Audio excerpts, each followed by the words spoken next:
el Señor viene a buscar una iglesia sin mancha, sin arruga ni nada semejante, sino gloriosa. Pensando en eso y escuchando a también algunos profetas de otras nacionalidades, pastores de otras naciones, hay un mover del Espíritu Santo que está trayendo una convicción al corazón, que es tiempo que la iglesia realmente retorne a esta primera congregación formada por Jesucristo, bautizada en el Espíritu. Por eso es una información muy valiosa, Hechos 2, muy valiosa, porque nos hace ver qué cambios hizo el Espíritu Santo. Acuérdense que fueron bautizados en el versículo 1 y 2, fueron todos llenos del Espíritu. Por ende, todos estos creyentes llenos del Espíritu fueron movidos, guiados por el Espíritu Santo a cada una de esas actividades. Por eso para mí es tan importante hablar de esos 8 hábitos, ver nuestras vidas cómo están respecto a esa realidad de nuestros hermanos del primer siglo. Y conversando entonces con estos amigos, era un matrimonio amigo, y vimos esta frase o esta línea en el versículo 46. Solamente la primera, antes de la coma, la primera parte que se diría 46a, es decir, la primera parte de este versículo, que dice: perseverando unánimes cada día en el templo. Y claro, empezamos todos a conversar. A ver, pongámonos en la situación. Dice que ellos perseveraban unánimes, es decir, de un ánimo, de un sentir, de un mismo corazón, de una misma mente. Perseveraban unánimes, de un ánimo, cada día en el templo.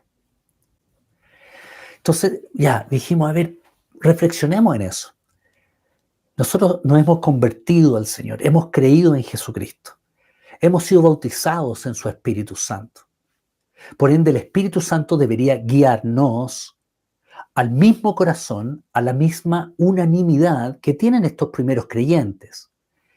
Y claro, ahí conversábamos, bueno, que los tiempos han cambiado, lo cual es verdad, que las distancias son enormes, especialmente en una ciudad como la nuestra, que las horas de trabajo, el movilizarse de un lugar a otro, todos esos son realmente problemas que impiden que ese versículo se haga real en nuestra vida. Sin embargo, en un momento hicimos un alto y nos preguntamos, ¿qué pasaría si yo viviera al lado de la iglesia? No sé dónde está tu iglesia local, pero imagínate que tú vivieras al lado, o sea, la pared, el medianero. ¿Irías cada día a la iglesia? ¿Irías cada día a la iglesia?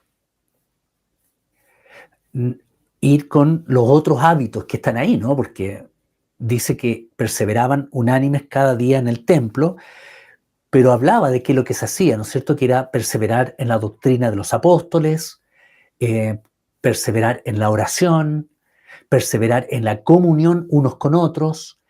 Es decir, uno va al templo y todas esas cosas, esas actividades son parte de ese hecho de ir. Pero nos preguntamos, ¿iría yo todos los días a la iglesia? Y claro, ahí como que todos empezaron a mirarse y ver que quizás no. Entonces, en realidad no es un tema de las distancias, de que cambiaron los tiempos, de que movilizarse cuesta mucho en Santiago, de que las horas laborales son muy largas, que el cansancio que se ha acumulado. No estoy diciendo que esos factores no influyen, claro que influyen, pero si viviéramos al lado, quizás tampoco iríamos cada día en el templo, o quizás sí. Hago otra pregunta ahora. ¿Qué nos motivaría, nos empujaría, nos fascinaría para poder ir a la iglesia todos los días? Entonces, primero estamos reflexionando en una escritura, que estamos viendo que Dios viene por una iglesia sin mancha, ni arruga, ni cosas semejantes. Luego estamos viendo que en los 8 hábitos esenciales de todo creyente que están aquí en Hechos 2. que está en la prédica ahí en YouTube. 3, estamos viendo el versículo 46. Estamos recogiendo un hábito de la iglesia o de los creyentes del primer siglo. Y dice que perseveraban en un mismo ánimo, en un mismo corazón, una misma mente, e iban todos los días al templo. Primera pregunta, ¿iría yo todos los días a la iglesia? Y la segunda pregunta, ¿qué me empujaría, me motivaría a ir todos los días a la iglesia? Uno podría como pastor utilizar regaños, que lamento cuando muchas veces como pastores usamos esa herramienta, ¿no? Que en realidad no tiene nada que ver con el Señor. Esas típicas frases, oye, ¿no fuiste el día de la actividad evangelística? Yo te esperé, te busqué y no te vi. Ya, todas esas cosas para mí no tienen mucho sentido. He tratado de que no tengan tampoco sentido cuando estaba aquí, por ejemplo, en la iglesia La Dehesa. Porque es una responsabilidad individual de cada uno. Cada uno velará en su relación con Dios y no tengo que estar yo poniéndolo en jaque, ¿no? Pero bueno, cierro paréntesis. Pero la pregunta sería, ¿qué motivaría a un creyente a ir todos los días a la iglesia? Ojalá que me lo pudieran escribir. Ahora, cambiemos el contexto. Si yo quisiera ir a ver a alguien, ¿qué me motivaría para ir a verlo todos los días? Ya, el amor. Excelente. Ya, eso fue lo primero que yo también se me vino a la mente. El amor. El amor. Y la segunda característica que puso Alicia es amistad. Ok, amor, estar enamorado, no en un sentido exclusivamente de eros, sino de filial, de fileos, de hermano. Segundo, amistad, de todas maneras, sentir amistad. Tercero, dice David, sentirme parte importante, sentir que tengo un lugar, sentirme aceptado con la otra persona a la cual quiero ir a ver, de todas maneras, con otros. Me motivaría la presencia de mi padre en conjunto con mis hermanos. Ok, familia. Me imagino, Paola, que te estás refiriendo. Familia. O sea, que hay algo familiar. Algo familiar. Yo me acuerdo, yo tiendo en mis amistades, y por eso yo creo que muchos amigos se han alejado, no, pero tiendo a ser, en una palabra chilena, pegote.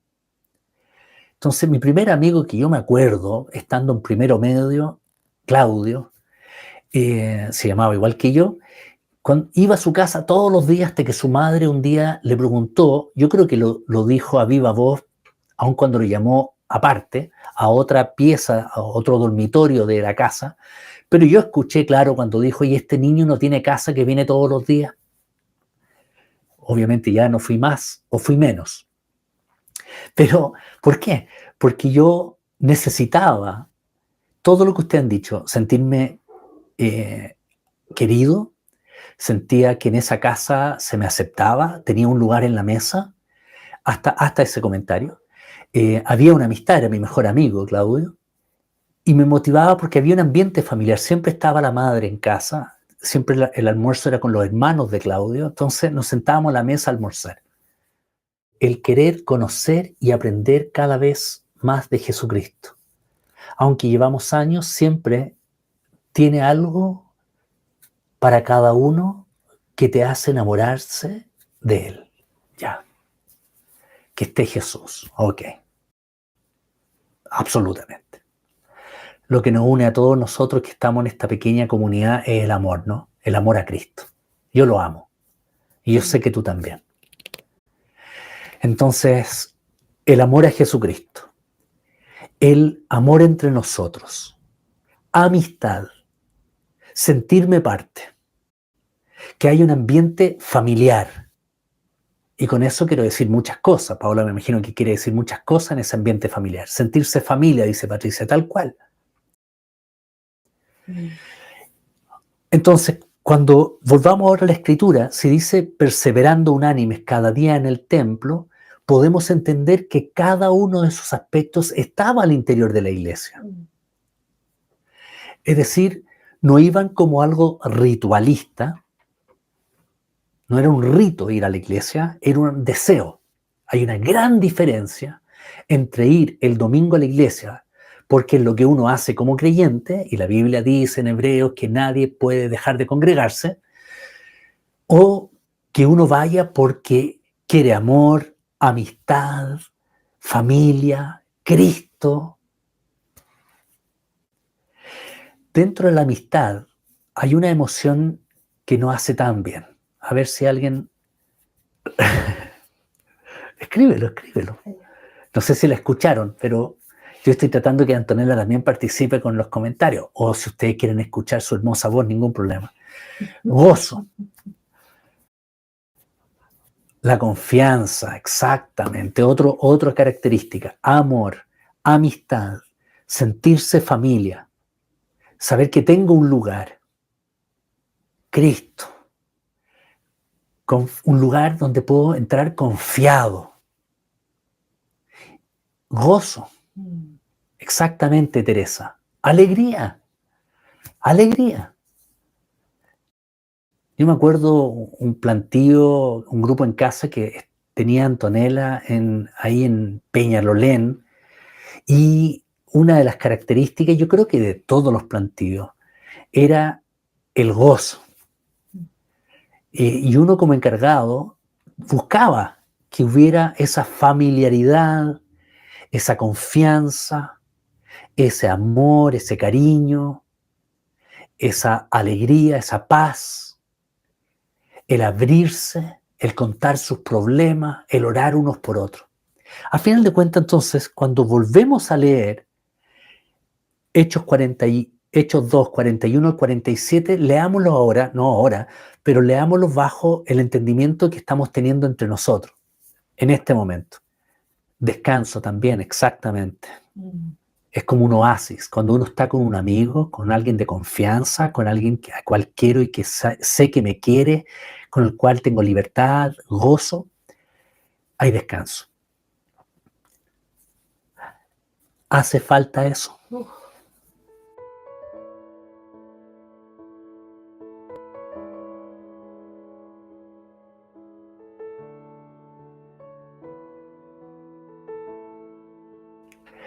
Por eso uno de los nombres que hemos querido darle a este tiempo, sí, bien digo, a este tiempo, y que lo dije en uno de los primeros mensajes que están en YouTube, es que la iglesia debe transformarse y ser siempre un refugio.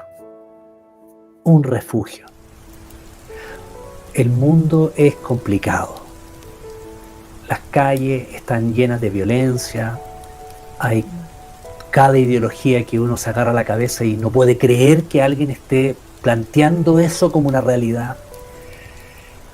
Nuestro mundo internacional, ya lo hemos hablado, está tan complejo a nivel ideológico, moral y político, etcétera, económico.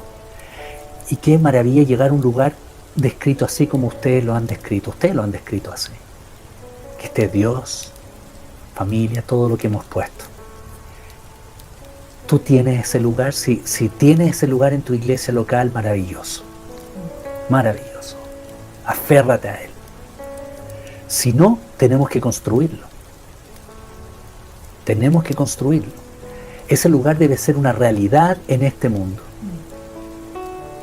En esta tierra, Cristo generó esta organización, esta comunidad. Él la creó, con la intención de ser un lugar de refugio, y en ese refugiarse, luego ese mismo amor sería testimonio al mundo. Y aquí ya voy llegando a donde quiero terminar. Me quedan 2 escrituras y vamos a terminar esta reflexión, porque hay algo que es aterrador para mí.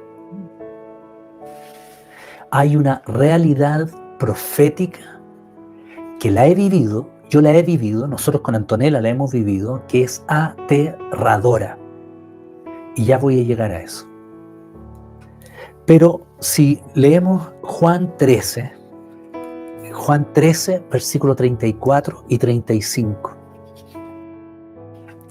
Un mandamiento nuevo os doy, que os améis unos a otros como yo os he amado, que también os améis unos a otros.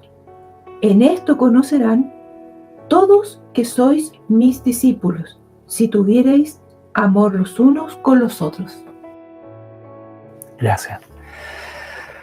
Aquí vemos claramente que Jesucristo está estableciendo un principio esencial en la iglesia y que ustedes lo enumeraron. Fue lo primero que enumeraron.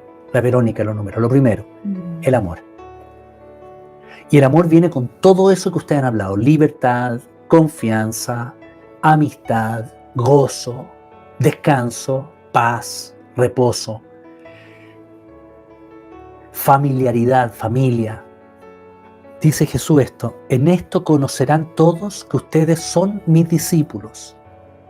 En esto, toda la gente que no va a la iglesia, que no cree en Jesucristo, o que cree pero a su manera, todas las personas que están apartadas, desviadas, frías, duras, cuando ellos ven ese amor con todas esas características en cada uno de nosotros, ellos se dan cuenta que son seguidores de Jesús. En esto conocerán todos que ustedes son mis discípulos si tuvieren amor los unos por los otros. Y cuando hablamos de amor es todo lo que ustedes están hablando ahí y más. Para saber qué más, vean el mensaje de los 8 hábitos esenciales, que ya está en YouTube ayer.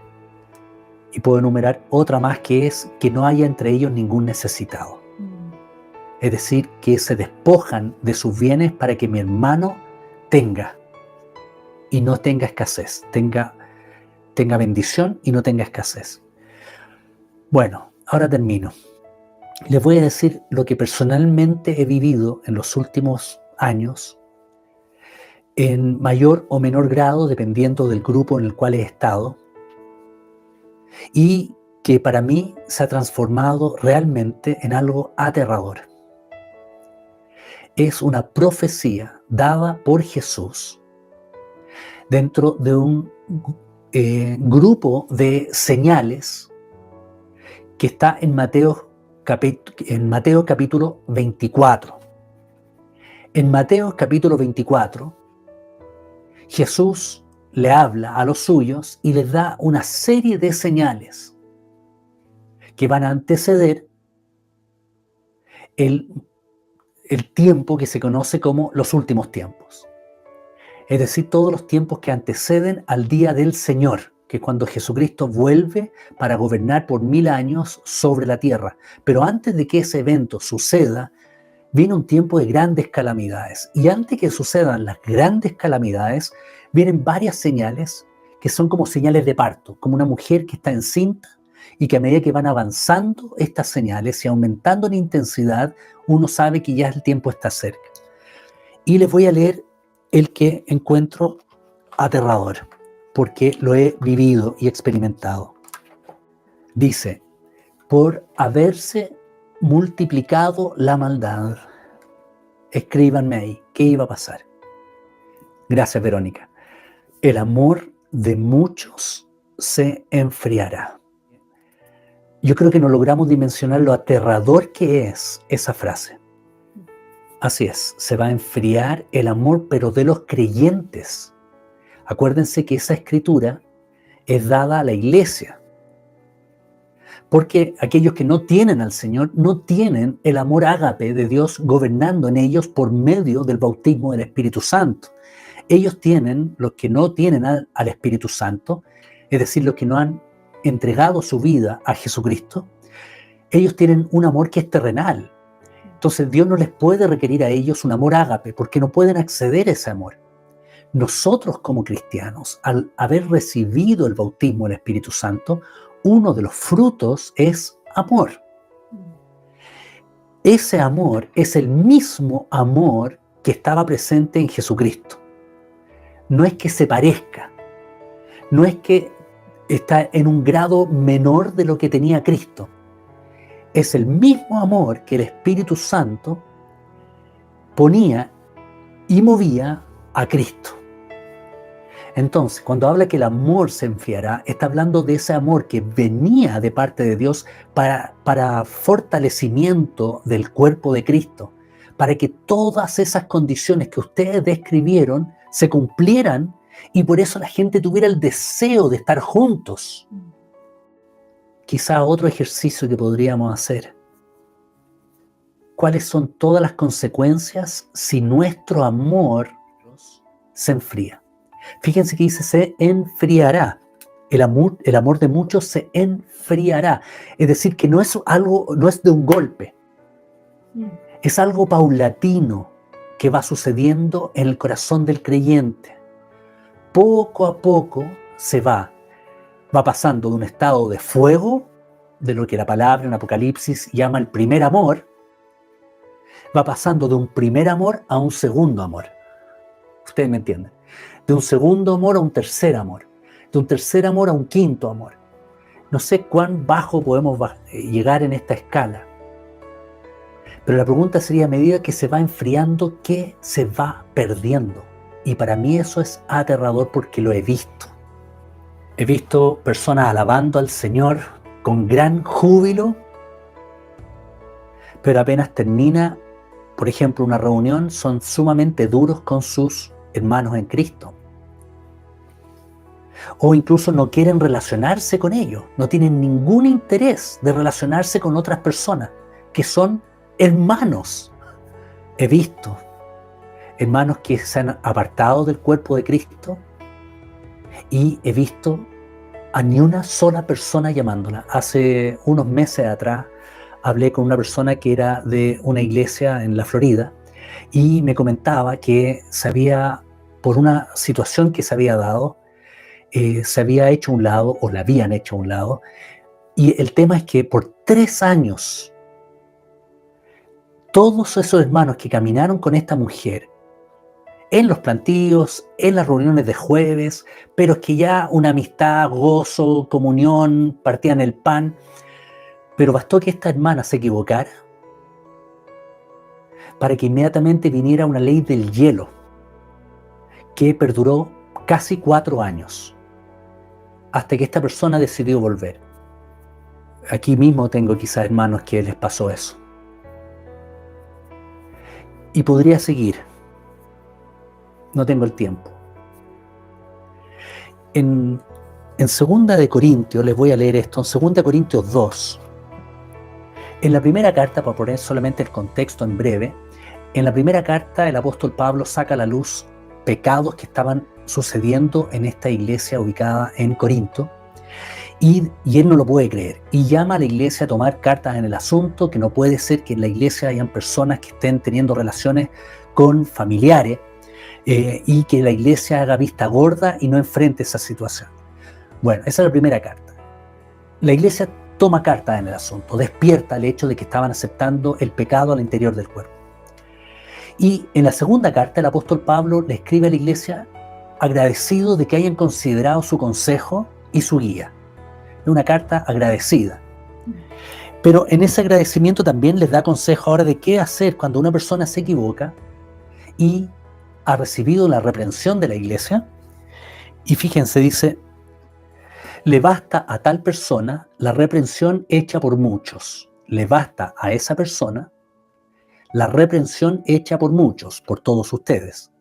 Así que, al contrario, escuchen esto, ustedes deben perdonarle y consolarle para que no sea consumido de demasiada tristeza. Me gustaría si lo puedes buscar. ¿En la otra versión? Sí, en la 2 Corintios 2, ¿cuánto? 2:6. El castigo que la mayoría de ustedes le impuso a esa persona ya es suficiente. Lo que ahora deben hacer es perdonarlo y ayudarlo. No sea que tanta tristeza lo lleve a la desesperación.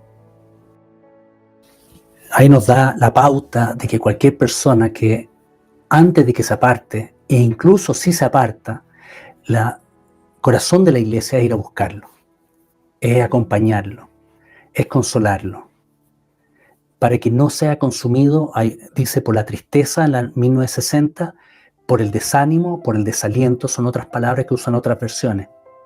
El tema que quiero terminar solamente es, hay algo aterrador, hermanos amados, aterrador, que es que nuestro amor se pueda comenzar a enfriar.